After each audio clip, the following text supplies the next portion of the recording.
우리가 신앙생활을 하면서 가장 많이 듣고 가장 많이 말하는 것은 믿음이라고 하는 것입니다. 우리는 종종 부모님에게 하나님을 잘 믿어야 된다라고 얘기를 들었습니다. 그리고 우리도 자식들에게 하나님을 잘 믿어야 복을 받는다라고 얘기를 합니다. 그런데 잘 믿는 게 뭘까요? 여러분은 잘 믿고 계시다고 생각하십니까? 어떻게 믿는 것이 잘 믿는 것일까요? 우리가 믿음이라고 하는 말을 참 많이 하지만 누군가 우리에게 믿음이 뭐냐라고 물어보면 우린 분명하게 답을 하지 못하고 우물쭈물할 때가 많이 있습니다. 그것은 믿음이 정말 뭔지 분명하지 않기 때문에 그렇습니다.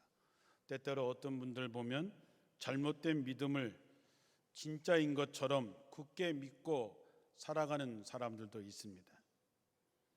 그래서 어느 한순간에 인생의 위기가 왔을 때 믿음이 삶의 현실 앞에서 산산조각이 나버리는 허망한 일을 만나기도 합니다.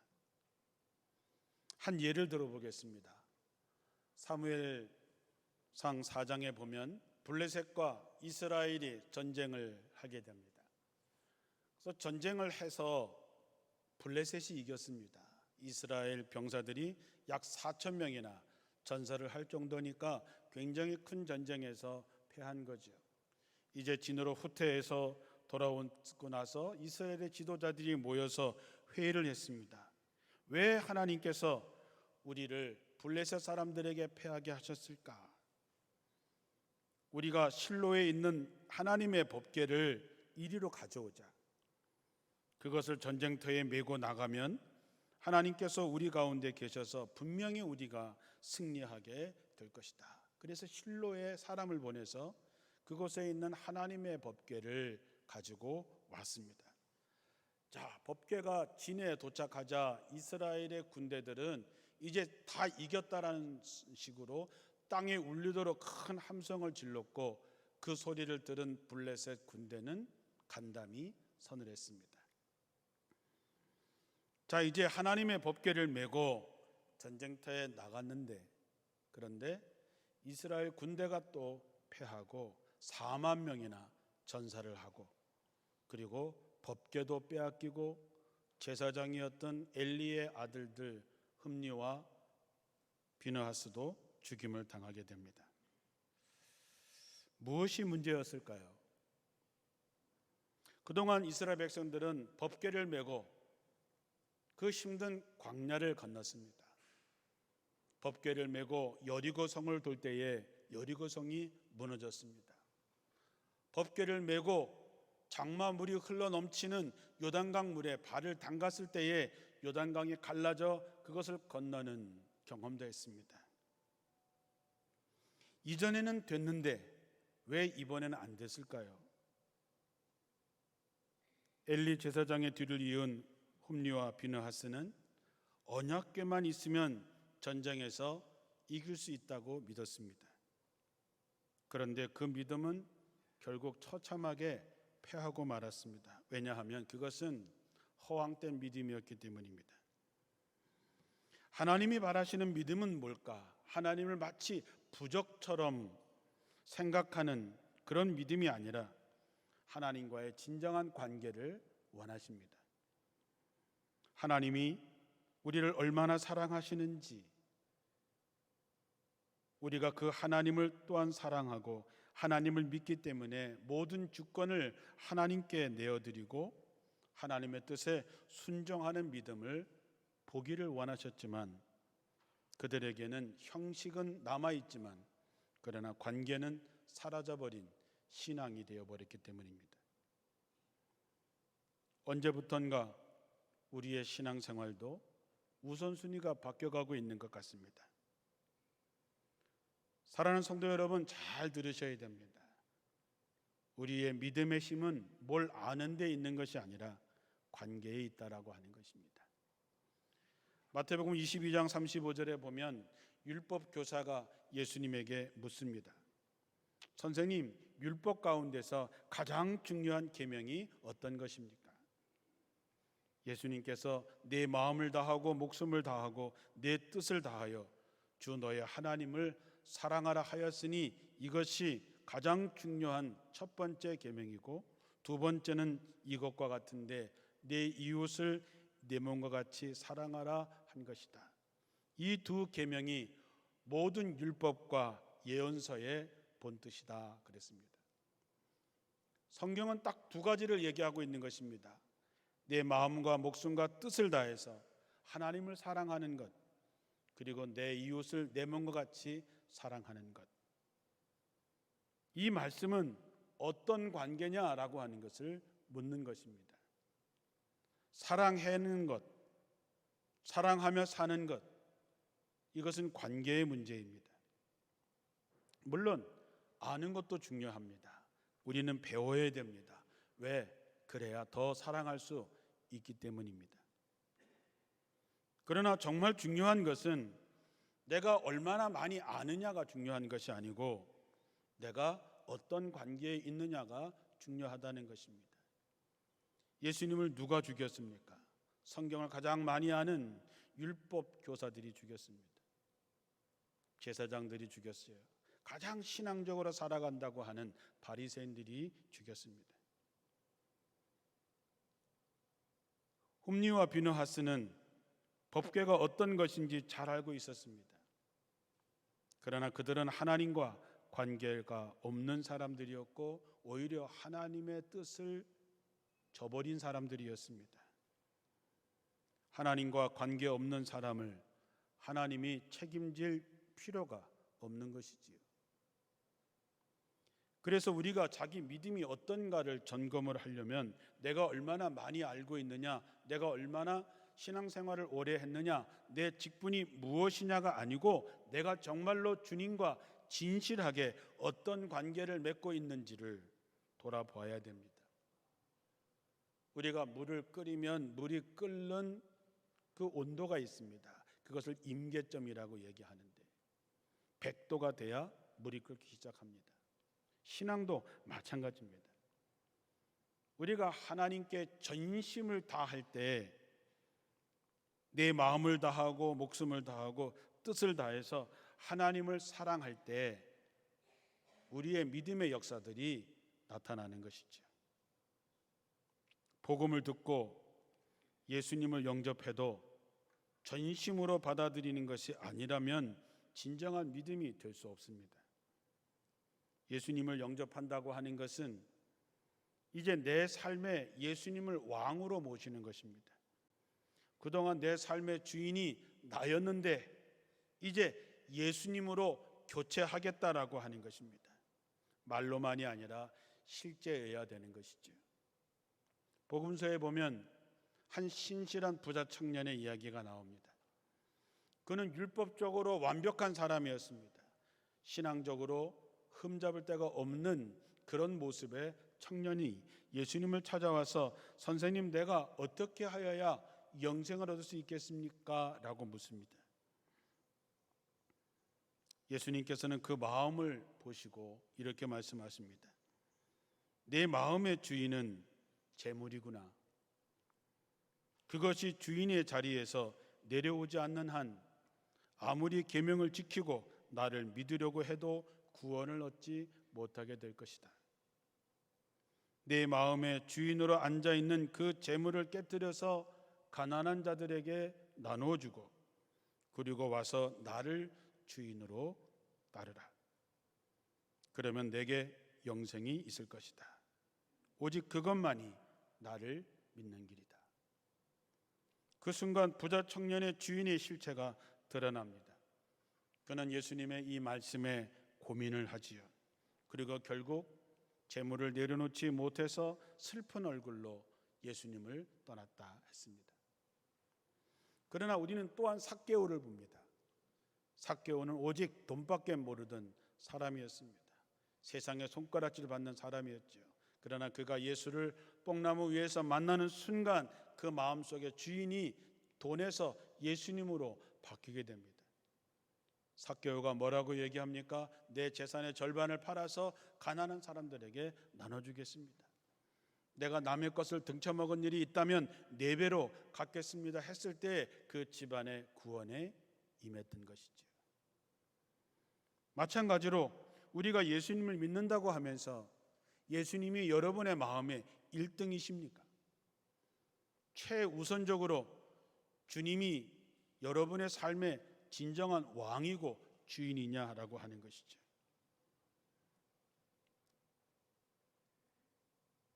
예수님은 우리를 위해서 자신의 생명을 내어주셨습니다. 사랑하시기 때문에 그렇게 한 것이지요. 우리가 예수님을 믿는다는 것은 이제 내 생명을 살리신 예수님을 내 삶의 최고로 왕으로 모시겠다고 하는 것이죠. 우리가 찬송할 때에 주 예수보다 더 귀한 것은 없다라고 찬양하지요. 예수님보다 높은 것은 없습니다. 예수님보다 더 귀한 것은 없습니다. 그런 마음에 예수님이 오시는 것이죠. 오늘날 교회의 가장 심각한 문제는 너무나 값싼 복음이 전해지는 것입니다. 예수님을 마음의 최고의 왕으로 영접하라는 말을 하지 않습니다. 여전히 사람들의 마음에는 욕심이 주인인데 여전히 세상의 죄악을 버리지 않았는데도 예수 믿는다고 합니다. 그러면 도대체 예수님을 무엇으로 믿는다고 하는 겁니까? 예수님이 나를 천국에 가게 해주시는 좋은 분? 물론 예수님은 우리가 천국 가기를 원하시지요.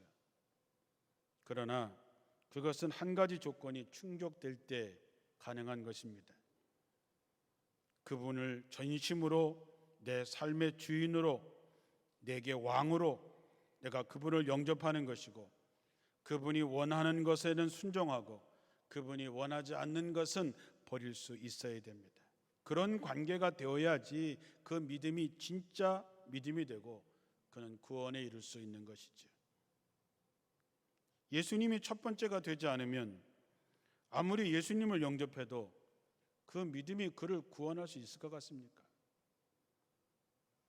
마지막 날에 주여 주여 한다가 다 천국에 들어가는 것이 아니라 내 아버지의 뜻대로 행한 자라야 들어갈 수 있다 했습니다.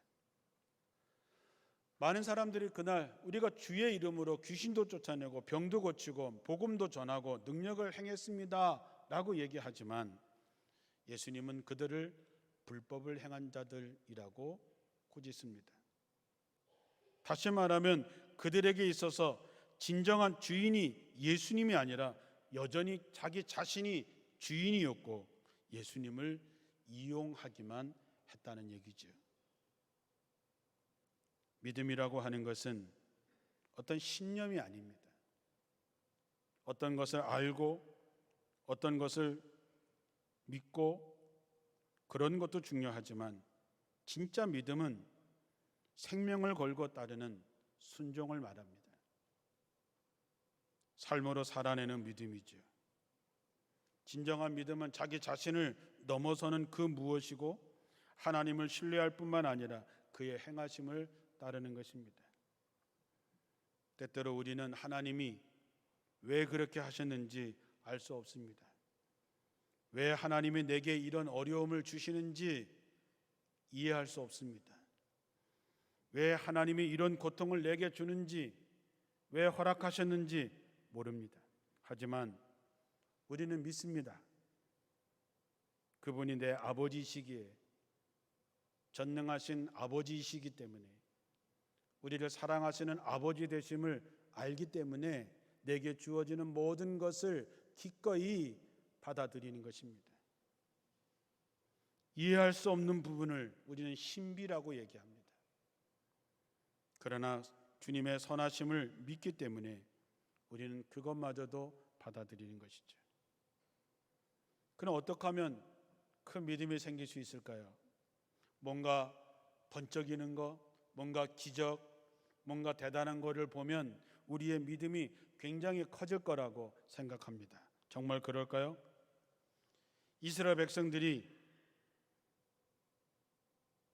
애굽에서 10가지 재앙을 경험하게 됩니다. 홍해가 갈라지는 것을 경험하지요.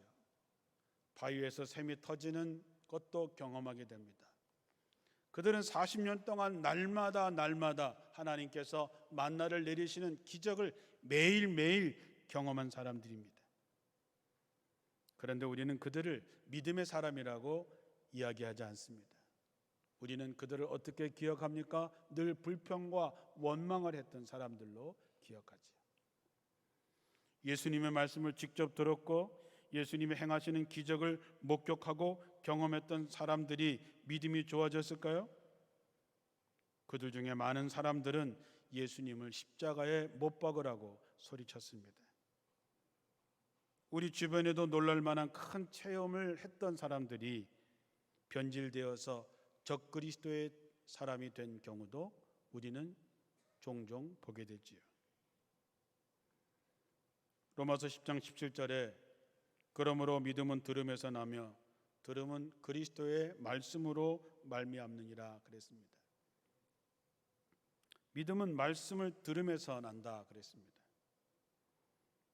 그러나 여러분의 자녀에게 여러분이 말하지요. 컴퓨터 좀 그만하고 공부해라.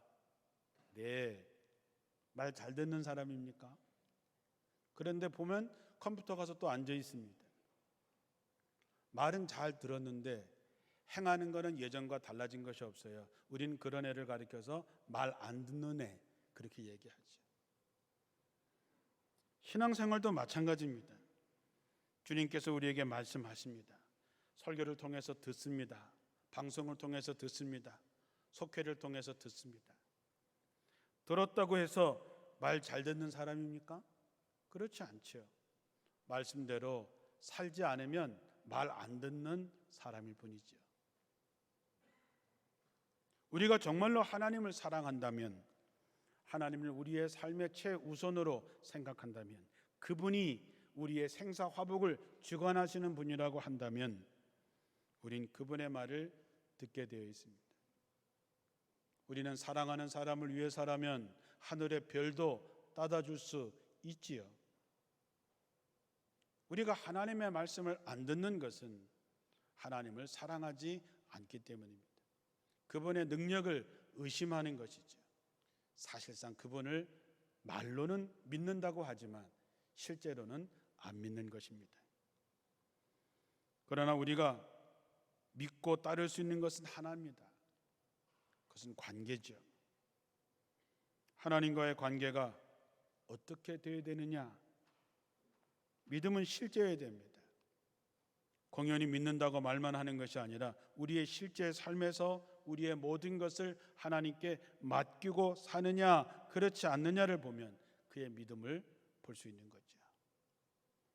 우리가 목욕탕에 갈 때마다 늘 보이는 글이 있습니다. 제가 좋아하는 글입니다. 한번 따라해 볼까요? 주인에게 맡기지 않은 귀중품은 책임지지 않습니다. 여러분, 왜 웃으십니까? 지극히 당연한 말이죠. 주인에게 맡기지 않은 귀중품은 주인이 책임지지 않습니다. 그렇다면 신앙생활은 어떨까요? 하나님께서 우리에게 내게 맡겨라, 내게 맡겨라, 내게 맡겨라 수없이 얘기하는데 안 맡깁니다. 여러분이 죽어라고 안 맡기는데 하나님이 그걸 책임져 줘야 됩니까? 하나님이니까 그런 것도 책임져 줘야죠 라고 말씀하실지 모르겠지만 맡기지 않은 것에 대해서 책임져야 될 책임이 없다는 것이죠. 안 맡기는 건 왜 안 맡기느냐? 믿지 않기 때문에 안 맡기는 것입니다. 우리가 늘 예배를 시작할 때마다 사도신경을 암송하면서 나는 전능하신 아버지, 전능하신 모든 것에 능력을 가지시고 문제를 해결하실 그 아버지를 내가 믿는다라고 고백하면서 안 맡기는 이유가 무엇입니까? 안 믿는다고 하는 것이죠. 히브리어로 맡긴다라고 하는 말은 굴린다라고, 굴려버린다라고 하는 뜻을 가지고 있습니다. 우리가 어떤 짐을 지고 언덕을 힘들게 올라가는데 그 짐을 벗어서 밑으로 굴러보내고 가벼운 마음으로 올라가는 것이지요. 여러분의 인생이 그렇게 되시기를 주님의 이름으로 축원합니다. 그러면 무엇을 하나님께 맡겨야 됩니까? 오늘 읽은 본문의 말씀에서 내 길을 여호와께 맡기라. 그를 의지하면 그가 이루신다 했습니다. 내 길이 뭡니까? 여러분의 인생을 하나님께 맡기라는 것입니다. 여러분의 인생을 여러분이 책임질 수 있다고 생각하시진 않으시지요. 여러분의 인생, 사람의 생명이 코끝에 있는데 우리가 우리 인생을 책임질 수 없습니다. 그래서 하나님이 내 인생을 내게 맡겨라. 그러면 내가 네 인생을 책임져 주겠다 하십니다. 잠언 16장 3절에 보면 너의 행사를 여호와께 맡기라. 그리하면 너의 경영하는 것을 이루리라 그랬습니다. 너의 행사라고 하는 것이 뭡니까? 모든 일입니다. 모든 일, 우리가 하는 모든 일을 하나님께 맡겨라.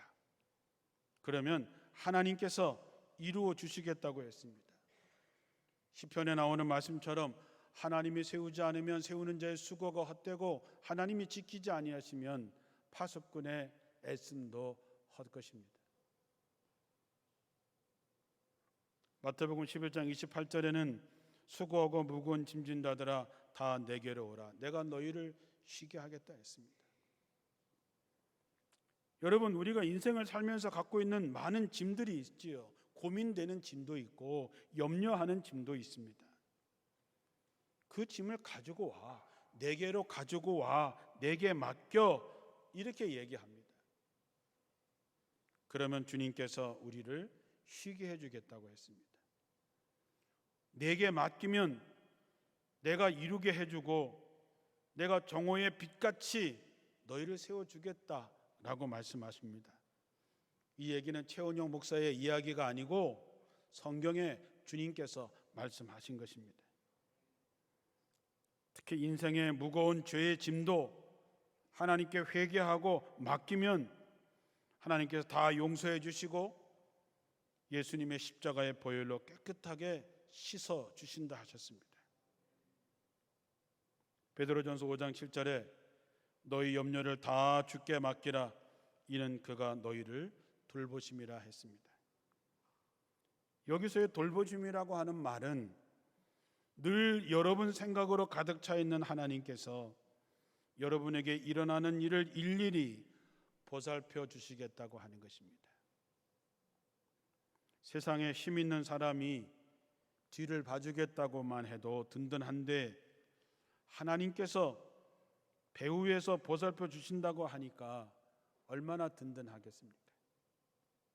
그러므로 여러분, 모든 짐을 하나님께 맡기시기를 주님의 이름으로 권면합니다.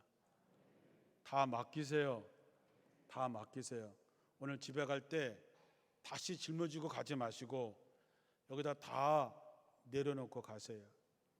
믿음 있는 사람은 내려놓고 가고 믿음 없는 사람은 도로 가지고 갈 것입니다. 사랑하는 성도 여러분, 하나님은 전지전능하시고 천지를 창조하신 분이십니다. 우리를 사랑하시기 때문에 하나밖에 없는 독생자를 우리를 위해서 십자가에 달려 죽게 했는데 그분이 여러분이 갖고 있는 모든 문제를 해결하시지 않겠냐 하는 것이죠. 이 믿음이 여러분에게 꼭 있기를 바랍니다. 심지어 하나님은 인간관계에서도 원수를 갚는 것마저도 내게 맡겨라 라고 말씀합니다. 로마서 12장 19절에 내 사랑하는 자들아 너희가 친히 원수를 갚지 말고 하나님의 진노하심에 맡기라. 기록되었으되 원수 갚는 것이 내게 있으니 내가 갚으리라고 주께서 말씀하시니라. 우리가 인간관계에서 제일 힘든 게 뭡니까? 원수 갚는 거죠. 너도 한번 당해봐. 너 때가 되면 너도 한번 당해봐. 그런 거죠. 여러분 다윗을 보십시오. 다윗은 자기를 죽이려고 악착같이 쫓아오는 사울 왕이 어느 날 용변을 보려고 동굴 속에 들어왔는데 그 동굴 속에 마침 다윗과 그 부하들이 숨어 있었습니다. 생각하기에 따라서 하나님이 주어진 기회라고 생각할 수 있지요. 사무엘상 24장 4절에 다윗의 부하들이 다윗에게 이렇게 속삭입니다. 드디어 절호의 기회가 왔습니다.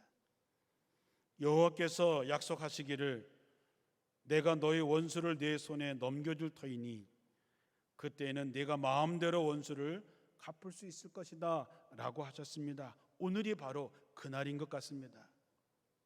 그러니 당장 가서 사울을 쳐 죽입시다. 그런데 다윗은 살금살금 사울의 뒤로 가서 그의 겉옷자락만 살짝 베어가지고 왔습니다. 그런데 24장 5절에 보니까 그 후에 다윗은 비록 겉옷자락일지라도 사울의 옷을 자른 것에 대해서 후회하였다 그랬습니다. 왜 후회했느냐? 그가 부하들에게 말하기를 여호와께서 기름 부어 세운 왕을 내가 어떻게 할 수 있겠는가? 여러분, 우리 모두는 다 하나님의 자녀들입니다. 하나님의 자녀를 우리가 어떻게 하겠는가? 하나님의 자녀는 하나님이 알아서 하십니다. 우리가 해야 할 일은 무엇입니까? 원수를 위해서 기도하고 축복하는 것뿐입니다. 성경에 그렇게 하라고 말씀했습니다. 원수 갚는 것, 네 억울한 것, 네 맺힌 것은 다 내가 알아서 풀어줄 터이니 우리가 해야 하는 일은 원수를 사랑하고 그를 위해서 기도하는 것이라 그랬습니다.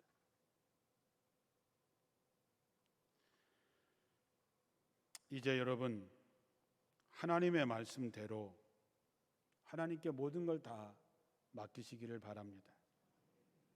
하나님은 여러분을 위해서 자기 아들을 희생시키면서까지 우리에게 사랑을 확증해 주신 분입니다. 이제 우리가 그 하나님을 내 마음과 뜻과 목숨을 다해서 사랑하고 그분께 맡기면 되는 것이죠. 그게 믿음의 역사가 나타나는 것입니다. 마가복음 11장 24절에 무엇이든지 기도하고 구하는 것은 받은 줄로 믿으라. 그리하면 너희에게 그대로 되리라. 기도하고 난 다음에 안 되면 어떡하나 조바심을 내거나 초조해하지 말고 그 결과를 하나님께 맡기라는 것입니다.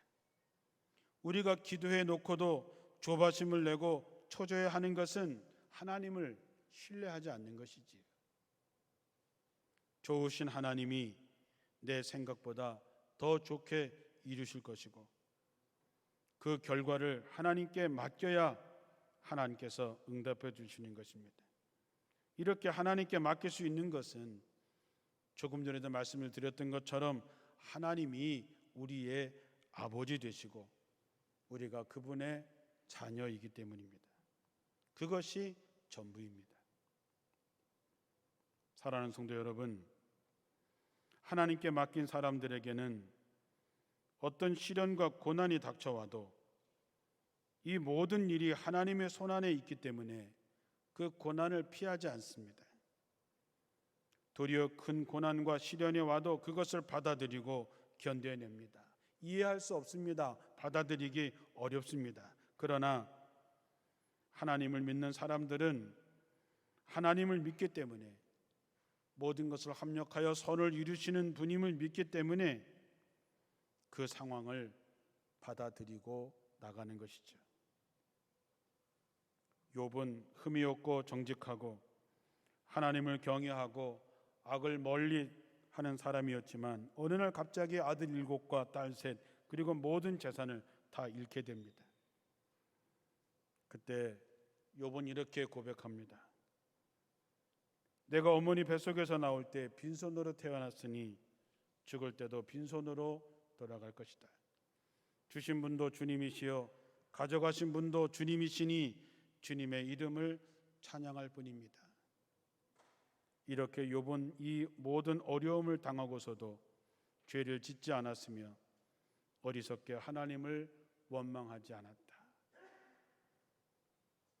예수님께서 십자가를 지시기 전에 겟세마네 동산에서 이 잔을 내게서 옮겨달라, 땀방울이 핏방울이 되도록 기도하시고 맨 마지막에 그러나 나의 원대로 마옵시고 아버지의 원대로 하옵소서. 욥도 그렇고 예수님도 어떻게 이렇게 말할 수 있었을까? 하나님을 신뢰하고 하나님을 믿었기 때문입니다. 하나님은 때때로 우리에게 달콤한 은혜만 주시지 않고 쓰디쓴 은혜도 주십니다.